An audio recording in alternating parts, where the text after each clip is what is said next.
Hi అండి, నమస్తే. Welcome back to Akshara Ruchika channel. ఇవాళ వీడియోలో బీరకాయ పెసరపప్పు కర్రీని టేస్టీగా ఎలా తయారు చేయాలో చూపిస్తాను. దీన్ని మెంతికూర కాంబినేషన్లో చేసుకుంటే టేస్ట్ అనేది చాలా బాగుంటుంది.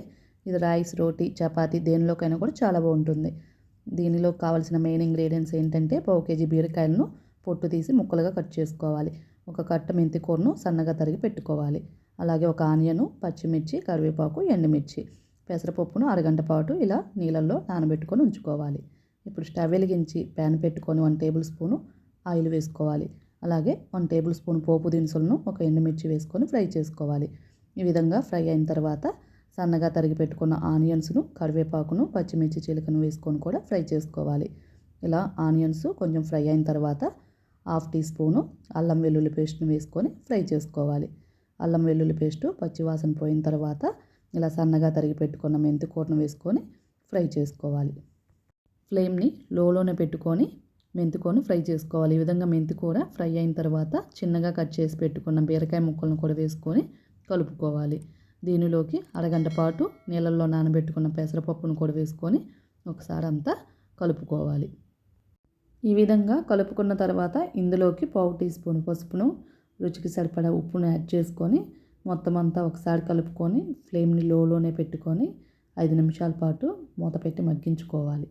మధ్య మధ్యలో మూతను తీసి చెక్ చేసుకుంటూ కలుపుకోవాలి. ఈ విధంగా కలుపుకున్న తర్వాత బీరకాయ ముక్కలు ఉడకటం కోసం దీనిలోకి 1 కప్పు వాటర్ను యాడ్ చేసుకోవాలి. ఇలా వాటర్ని యాడ్ చేసి మొత్తం అంతా ఒకసారి కలుపుకొని ఫ్లేమ్ని మీడియంలోనే పెట్టుకొని కర్రీని 10 నిమిషాల పాటు ఉడికించుకోవాలి. ఇలా 10 నిమిషాల తర్వాత మూతను తీసి మరొకసారి కలుపుకొని దీనిలోకి కావాల్సిన స్పైసెస్ను యాడ్ చేసుకోవాలి. 1 టీ స్పూన్ రెడ్ చిల్లీ పౌడర్ను, 1/2 టీ స్పూన్ గరం మసాలా పౌడర్ను యాడ్ చేసుకొని కలుపుకోవాలి. ఇక్కడ గరం మసాలా వేయకపోయినా కూడా టేస్ట్ అనేది చాలా బాగుంటుంది. ఇలా పెసరపప్పు సాఫ్ట్గా అయితే కర్రీ దగ్గర పడినట్లే. దీనిలోకి సన్నగా తరిగి పెట్టుకున్న కొత్తిమీరను వేసేసి అంతా కలుపుకొని ఫైనల్గా స్టవ్ ఆపేసుకోవాలి. దీన్ని ఒక సర్వింగ్ బౌల్లోకి సర్వ్ చేసుకోవడమే. అంతే. ఇలా సింపుల్గా మెంతికూర కాంబినేషన్తో బీరకాయ పెసరపప్పు కర్రీని రెడీ చేసుకోవచ్చు. ఈ కర్రీని రైస్, రోటీ, చపాతీ దేనిలోకైనా కూడా తీసుకోవచ్చు. సూపర్గా ఉంటుంది.